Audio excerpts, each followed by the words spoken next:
Hey guys, Jay here and welcome back to the channel. So don't forget to like, subscribe, comment, hit the notifications bell, do all that malarkey, you know how we roll here.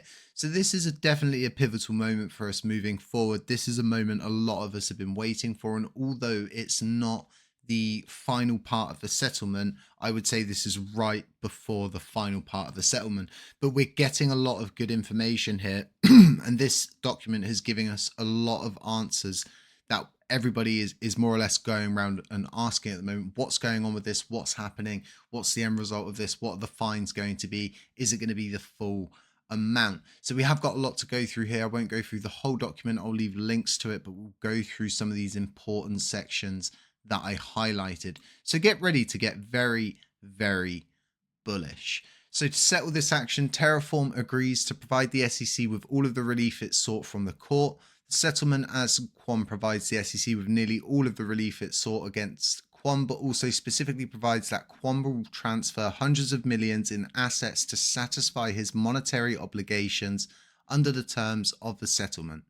Specifically, the proposed judgment would enjoin defendants from violating the anti-fraud provisions of the federal securities law that the jury found that they violated, as well as the registration requirements of Section 5 of the Securities Act that the court ruled they violated, impose conduct-based injunctions prohibiting defendants from engaging in crypto asset securities transactions or taking steps to induce others to do so, require Terraform to pay total monetary remedies of 4.4 billion, consisting of 3.5 billion in disgorgement and then $466 million in prejudgment interest and a $420 million civil penalty. They require Quan to pay a monetary relief totaling of $204 million, consisting of $110 million in disgorgement and then $14 million in prejudgment interest and then a further $80 million civil penalty. And then they require Quan to transfer at least $204 million to the Terraform bankruptcy estate for distribution to harmed investors. Prohibit Quan from serving as an officer or director of any public company and require Terraform to agree to seek approval of a Chapter 11 liquidation plan in its bankruptcy case, subject to certain required conditions, including replacement of Terraform directors and the appointment of a trustee or a state representative to use Terraform remaining assets to pay creditors and harmed investors. The entry of this judgment would ensure the maximal return of funds to harmed investors and put Terraform out of business for good. Terraform has agreed to wind down its business as soon as practicable and within 30 days of entry of judgment to replace both of its non-independent directors, including Chris Armani, the current Terraform CEO who testified at the trial, who was head of operations during Terraform's fraud and collapse. The only disposition of defendants' crypto assets and that the judgment permits is of those transferred to the Terraform bankruptcy estate pursuant to the terms of the judgment. Otherwise, the judgment requires the defendants to burn or destroy private keys in Terraform's possessions to the wallets or blockchain assets holding UST, Mir, Luna, Wrap Luna, and Luna 2.0. So I'll quickly correct those. It would be USTC, Mira, Luna Classic, Wrap Luna Classic, and then Luna being their new asset, protecting investors from additional unregistered offers and sales of securities. So the 3.5 billion in disgorgement sought from Terraform represents a reasonable approximation of Terraform's ill-gotten gains as calculated by the SEC and is accordingly proper for the reasons set forth in the SEC's moving papers. The SEC is mandated to protect investors. The proposed consent judgment helps to ensure that the SEC is meeting this mandate by providing that harmed investors will receive maximum possible benefits from Terraform's bankruptcy estate rather than Terraform continuing to spend its dwindling funds on legal fees litigating this matter. In particular, the proposed judgment provides that the more than 4.4 billion in monetary relief will be treated as an allowed general secured claim of the SEC against Terraform. Under the liquidation terms of the Chapter 11 plan that Terraform is required to propose, the SEC will recover on its claim after harmed investors and other general unsecured creditors recover in full. If all Terraform assets are distributed pursuant to such a plan, the SEC's monetary remedies will be deemed satisfied. Finally, if no such plan is in effect by October 31st, 2024, the SEC is entitled to enforce the judgment against Terraform. So the proposed judgment that Quant pays a monetary remedy shall be deemed satisfied provided that all transfers by Quant to the SEC and the Terraform bankruptcy estate total no less than $204 million. Quant has consented under the proposed judgment to make an initial $4.7 million transfer to an escrow account within 30 days of entry of judgment and to transfer $2.3 million in assets from his Swiss bank account to an escrow account with the same time period. To ensure maximum recovery for harmed investors, Quant has also agreed to transfer to the Terraform bankruptcy estate within 30 days all crypto assets of LFG and his ownership interests in all Pyth crypto asset tokens that Quant obtained pursuant to a 2021 token grant agreement. All assets transferred by Quant to the bankruptcy estate are to be distributed to harmed investors pursuant to a confirmed Chapter 11 plan. If the transfers are not made within the required 30-day period, the SEC is entitled to enforce the court's judgment using all collection procedures authorized by law. Notably, these transfers by Quant to Terraform bankruptcy estate of LFG crypto assets and his own ownership interest in crypto assets tokens held in wallets under his control would be difficult to obtain in absence of his consent. So we understand from Quant's counsel that Quant was unable to arrange the notarization of the SEC's consent due to his current detention in Montenegro. Quant's counsel has provided the SEC with written assurance that Quant signed the consent. While the ultimate disposition of these crypto assets is not yet certain and depends on numerous factors presently unknown to the SEC, their disposition will be handled in the bankruptcy case under the supervision of the bankruptcy court, with an opportunity for interested stakeholders, including the SEC and other creditors, to weigh in on any proposal for disposition. So this is all really, really important stuff. There's a lot more important stuff in here. I didn't want to bore you with it. And my aim with these videos is to give you as much information crunched down in a short period of time that I can, whilst not obviously confusing you of all of the technicalities that are in this. So let's go back up to the top. And I'm going to go through and I'm going to comment on a few different things because we really do need to talk about this. So as we can see, there is a very clear use of terms throughout this to settle this action. Okay, it's very important. Very, very important that we understand all of the terminology going through this. The fact that Terraform agrees to provide the SEC with all of the relief it sought from the court. Very, very important to understand the terminology that they're using and that they're still asking for all of this amount and that they see that this is an acceptable amount to ask for, considering the amount that they got and what the SEC is now deeming ill-gotten gains. So what we can see here is that Chris Armani is to be removed as a whole, and then TFL itself is to be liquidated. Now, you would say to me, Jay, does this mean Luna's done, dusted? Is it just going to shut down? No, they become a community-owned chain just like us. No central body, no central authority at the top, nobody to sign the bills, nobody to take ownership of any of the applications and all of the different things. They need to find a development team that wasn't involved in any of this, that doesn't have ties to any of this legal case. And they're just going to be in the same boat as us moving forward. So Terraform has agreed to wind down its business as soon as practicable.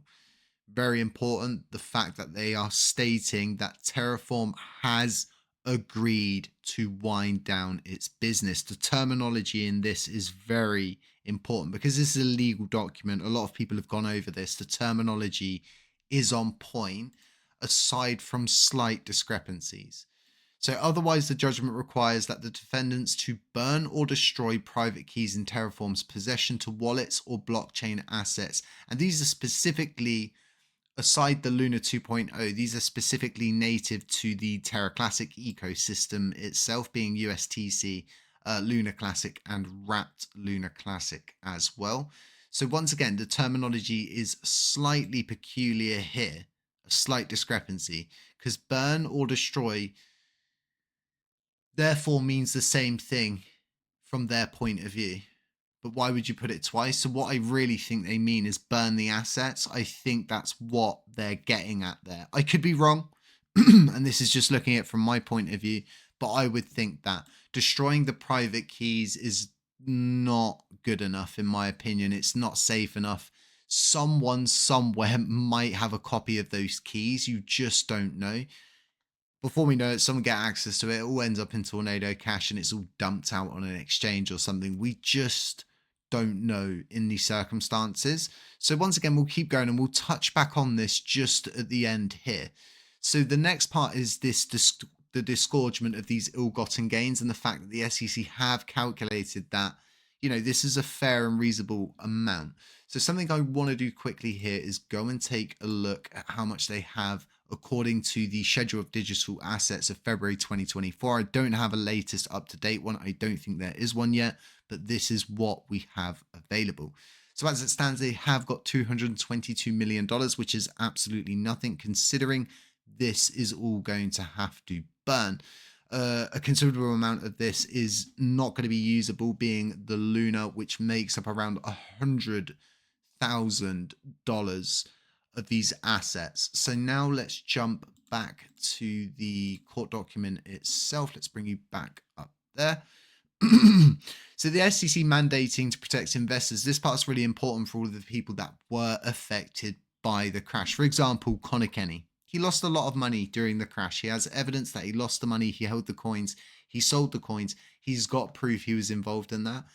Someone like him could probably get a considerable amount of his money back, and he did lose a considerable amount. Even a small person like yourself, if you lost a couple $100,000 or maybe you just lost $1,000, you're probably going to be able to get all of that back with what the SEC are prepping and bringing forward. And to me, it seems like they don't really care about getting any money for themselves. They're more interested in making people whole. And with the whole way that this XRP case is going, I think they need this win at the moment. So something that really caught my eye in here was this statement here. So the maximum possible benefits from Terraform's bankruptcy estate, rather than Terraform continuing to spend its dwindling funds on legal fees litigating this matter. Basically saying to them, we've got you in a corner, you're pretty screwed. Do you want to keep wasting money fighting it, or do you want to leave money so we can actually make the people that you harmed whole again? So I think this is really good. I think this is a one-up for the SEC. But more importantly, I think this is a huge one-up for our blockchain, because we're still standing after 2 years after all of the crap we've been through, all of the junk, all of the arguments, all of the factions, the attacks, the ups, the downs, the lefts, the rights. We're still here. And we've already been through this. We understand we don't have a central body at the helm. We understand we've got all of these different problems. But now Luna itself is going to have to go through this. And to me, it seems far more beneficial for them all to come back to this blockchain. It really does. It really does moving forward. There's a lot more control over here as well. And they just don't know what's going to happen moving forward. So we've all kind of wondered what is going to happen with the LFG assets and what's going to happen with the assets that Do Kwon himself has access to of his Trezor. And it looks like this is all part of the agreement that all of this will be handed over and those will be once again used to make holders whole again. I think it's really cool that they've included that part back up here. About specifically destroying the keys or the coins. So, for example, let's say, doing a still man here, let's say that they do mean, burn or destroy the private keys, either or, they don't care, burn the keys or destroy the keys. The terminology is the same, just get rid of the keys. we could therefore just remove those from the total supply. Well, we could, the API could be called for it, a governance proposal could be put up, and we could agree through consensus that those coins have in fact been removed from the supply indefinitely. And you could just keep a smart contract on it, monitoring it for any activity moving forward, just in case something ever does happen. In those circumstances, we just have to react as best as we can. Now, I did put a video out today about the 1.2% burn tax, and I know there's people who are up for it, people who are definitely not up for it, people who get very angry about it, and people get very personal about things as well. And instead of just accepting that you don't agree with someone about something, you take it to the next level and start like getting personal, and it's just not worth it. I would honestly spend your time doing other stuff, maybe learning to long or short, or there's so many different things you could do. Read a book or something like that. You could read this. You could literally click the link now and you could go through and you can read all of the other bullish information that is in this. But this leaves us in a very good position, a very, very good position. This article provides a lot of answers. I'm going to be breaking it down into shorts. I'll be breaking it down in multiple different videos. We'll go through it tomorrow in the Twitter space that we're holding at 8:30 p.m. UK time. So do feel free to show up and check into that. But we'll be going through all of this. But this is really, really good news for us. This couldn't have gone any better. And the way that this has gone down is very positive for the blockchain. We could slowly but surely see a flock of people coming back to the original chain and trying to build this thing out, considering we do still have the USTC system, which with the right people, the right minds, and the right liquidity behind it. For example, you can get liquidity providers in crypto that would just dive into that sort of thing if they got a portion of coins or something to hold on to. It could all be done. I think this is opening up a lot more doors. And as things start to pick back up, as everything starts to move forward during this bull run, we should be prepared as best as we can moving forward. And although you may not agree with the 1.2% burn tax, you should sit and think to yourself, how much does it really affect you? Do you just make a couple of transactions a day, or maybe a couple of transactions a week? Is that how it affects you? Because I know people who have 5-6 projects on this blockchain. I myself have got 9 different things that it affects, and for me it affects me, but I'm willing to make that commitment to the blockchain to give back to it, and that's kind of the attitude we should all have, and we should try to as best as we can flow with this thing and move with it and try to help it as best as possible, and try be that group of people that aren't doing what everybody else is doing or spinning up another validator and all of those different ins and outs. Very happy about this. Sorry for babbling a bit there at the end. Sorry for the long-winded video. I think this is a really important point. It definitely needed a longer format video where I'm not worried about the time. Hope you enjoyed this. I hope you got a lot of good information from it. Don't forget to like, subscribe, comment, hit the notifications bell to stay informed. Check us out on Twitter. If you've got LUNC, consider delegating with us. It's definitely going to help in the future. We're here for the blockchain. As you know, we're building, we're pushing things out. We've got a very decent metaverse we're pushing out, and the native asset is LUNC. I hope to see you in the space tomorrow. We've got a Penguin weekly space update on the weekend as well, on Saturday at 8:30 UK time.